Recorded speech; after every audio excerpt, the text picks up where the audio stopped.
Magandang buhay mga ka-garden. Tignan nyo ang bunga ng aking sitaw. Kahit lagi namin yung binabawasan, wala pa ring tigil sa kakabunga. At tignan nyo, meron maraming mga maliliit. Yan, mag-tips tayo nito kung anong ginawa ko dito sa aking mga sitaw. Tignan nyo mga ka-garden, mahaba po siya. Dati, nung hindi pa ako nag-apply nung fertilizer na chicken manure and then fish amino acid, hindi po ganito kahaba ang kanyang bunga, maiksi po. Hindi naman gaano kaiksi. Lang dangkal ba to? Sa dalawa, tatlo mahigit. Ayan maingay na yung nagko-construction. Tingnan nyo mga ka-garden. O diba? Tignan nyo kahit nasa baba, meron siyang mga mga panibagong flower. Ngayon ko lang napansin to, ang aking sitaw, nagkakaganito ka, yung bunga niya. Ilang bisis na ako nag-harvest nito eh. Ayan na naman siya. Ayan, nag-harvest tayo nito kasi gumawa ako ng nito, pickle.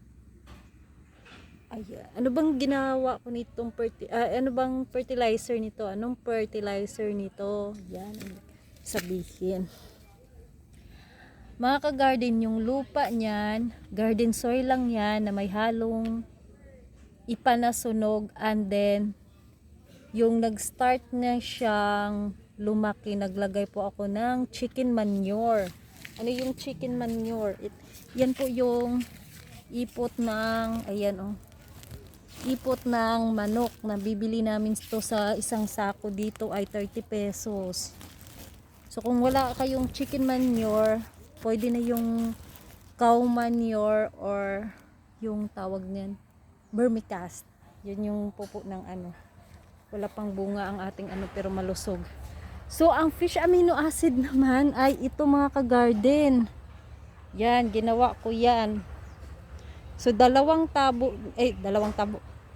kutsara, 1 litrong tubig, yan yung pang dilig mo. So nagdidilig po ako dito ay twice a week o kaya once a week. Tingnan nyo, nakakatuwa. At saka tuwang-tuwa ako sa kanyang sa kanyang bunga. Ang daming flower. At nakakatuwa kahit maingay mga ka-garden, na pasensya. Nakakatuwa kahit po dito ko lang siya tinanim. Ito yung mineral water na bottle na kagaya nun kalaki, 10 liters to, ay kaya mo siyang patabain. So maganda po nga pag nasa ganito kaysa dito para nasasakop niya yung yung fertilizer at saka yung chicken manure. Mas maganda siya Ayan. Kahit nandito lang yan guys, tinanim ko lang yan sa mga ganyan. Napapaganda ko yung bunga ng ang aking sitaw. So maglagay lang ng chicken manure and then fish amino acid. Kung walang chicken manure, okay na lang yan. Kahit fish amino acid na lang. Yun yung gawin yung fertilizer para gumanda siya. Huwag na kayo maglagay-lagay ng mga may chemical. Maganda yung kung ang gamitin yung fertilizer ay yung organic ba. Hindi din kasi maganda yung sa ating kalusugan, sa ating katawan, na yung mga kinakain nating gulay ay puro may mga yung may chemical. Mas masarap talaga pag yung tawag niyan, organic. So yan yung fertilizer natin ay yung yung fish amino acid. Iburo mo lang yan. Meron akong dyan, meron po akong niyan, yung video kung paano gumawa ng fish amino acid. Lang yun, hasang, bituka, yung mga ganyan, kaliskis ng isda. Pagsamo mo lang, buruhin mo, lagyan mo ng molasses, yung sugar, and then buro mo sa 20 days to 1 month, at saka madurog na yan. At napakabango niyan, matamis-tamis yung amoy. Tsaka yun na yung gawin mong fertilizer. Ito magulang na to, kailangan na natin tong malapit na magtapos ang buhay ng ating violet pa naman to na ganito. Ano kayang nangyari sa kanya, bakit siya nagkaganyan? Yung iba kasi nito, may old na niya, napapatay na siya dahil ito yung luma. Hinaluan ko kasi to dito mga ka-garden, may mga bagong tubo dyan. Kaya. At tignan nyo ang aking mataba. Kaso lang binawasan to ng kapitbahay namin. Ganyan siya pag manghingi ng mustasa. Kinukuha lang yung dahon. Nagkukuha lang siya ng dahon sa gilid. Pero kahit nabawasan niya, pero malusog pa rin siya. Oh, ang ganda pa rin ng kulay. Uy, na-surprise naman na ako. May bunga na siya, malaki. Ayan, ang ating patula. Meron akong dalawang uri ng patula. Ito yung kanto-kanto at saka meron ako dong patula na makinis. 'Di ba guys? Ang ganda ng ang dami niyang bunga. At ito kasi sigarilyas 'yan. Ang kapal ng dahon At ang ganda. Matagal kasi ito siya mamunga. Matagal siya mamunga. Pag mamunga naman ay araw-araw ka magpipitas. Kasi nakapag na din ako niyan. At ganun pa rin guys. Yan mga ka-garden.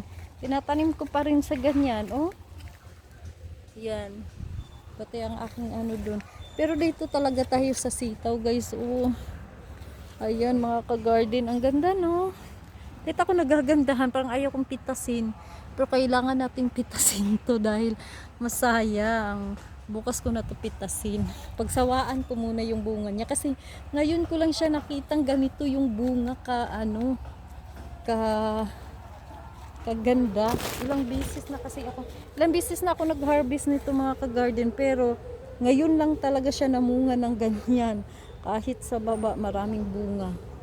Din dito din may bunga din siya Yeah.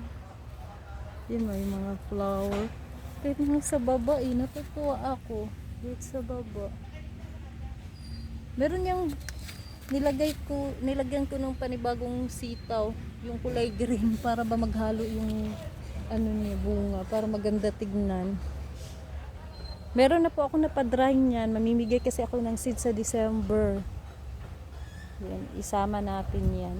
Si purple na sitaw. Ang haba talaga niya